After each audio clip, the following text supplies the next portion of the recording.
미국의 군사 지원이 중단된 뒤 러시아의 대공세로 위기에 빠진 우크라이나가 이번 주 미국과 고위급 회담을 통해 해법 모색에 나섰습니다. 트럼프 미국 대통령은 우크라이나와 광물 협정에 대한 기대감을 나타내며 정보 공유 제한도 거의 풀렸다고 언급했습니다. 정유신 기자입니다. 트럼프 대통령은 미국과 우크라이나의 고위급 회담에서 좋은 결과가 나올 것을 기대한다고 밝혔습니다.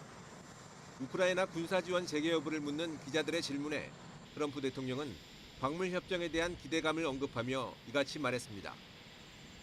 Are you going to resume aid to Ukraine if they sign the minerals deal?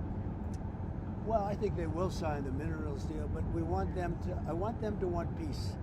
우크라이나에 대한 미국의 정보 공유 제한도 거의 해제했다고 설명했습니다. 그러면서 우크라이나가 평화에 대한 충분한 의지를 보여주지 않았다며 젤렌스키 우크라이나 대통령을 재차 압박했습니다.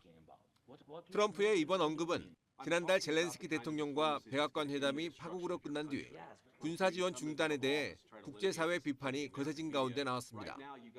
우크라이나에 제공 중인 스페이스X의 위성 인터넷 스타링크 차단설에 대해서도 머스크가 직접 진화에 나섰습니다.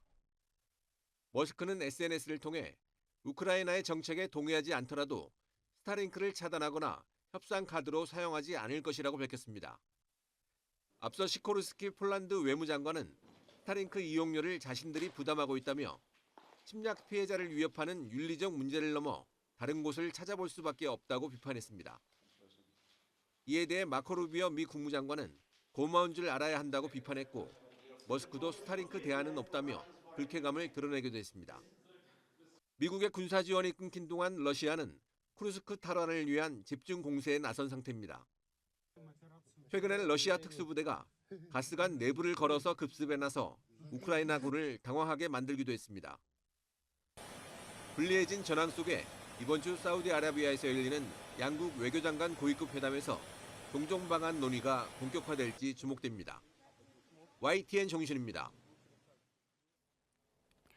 미국과 관세 전쟁을 치르고 있는 캐나다의 집권자유당 대표로 마크 카니 전 캐나다 중앙은행 총재가 뽑혔습니다. 저스틴 트루도에 이어서 곧 총리로 선출이 될 카니 대표는 트럼프 미국 대통령이 캐나다를 공격하고 있다면서 대응 조치를 다짐했습니다. 김도원 기자입니다.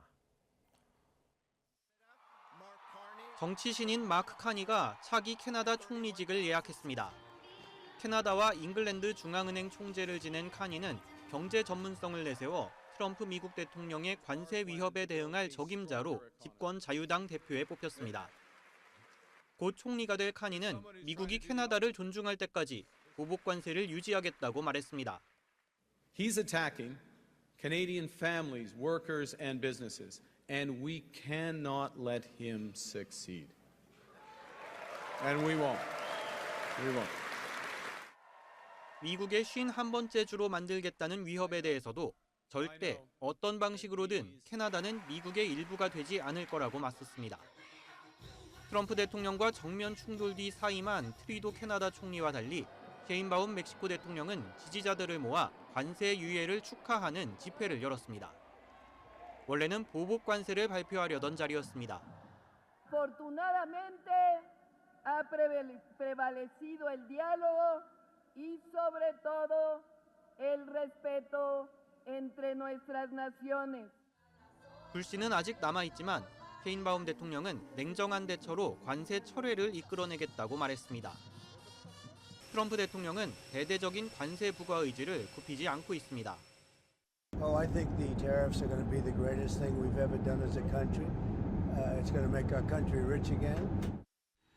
다만 정책이 효과를 내려면 시간이 좀 걸린다고 해 올해 미국 경기가 침체할 가능성을 배제하진 않았습니다. YTN 김도원입니다.